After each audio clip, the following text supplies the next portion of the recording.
Thank you for buying Crutcheze Rollator backrest and seat cover sets. This is fabric that will help protect your existing padded seat and roll bar. So this is the seat cover, and how it's made, it has a bungee in it to adjust the different seat sizes, a cord lock, and the fabric itself has a 4-way stretch. So to start, you simply put it over your seat. Each side has a corner, kind of like a bed sheet. And you stretch to each corner. Make sure it's smooth.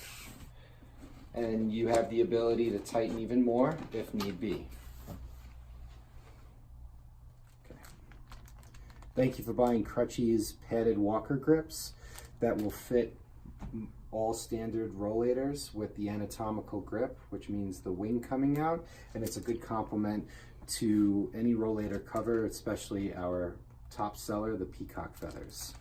So to install, you take it out of the package, and the grip is sewn like a square with a pocket on the inside if you needed to replace the padding or add any additional padding for double stuffed comfort.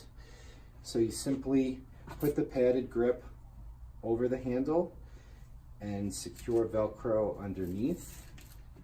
Rotate it down so the Velcro is at the bottom of the grip for easy use of your handle and brake.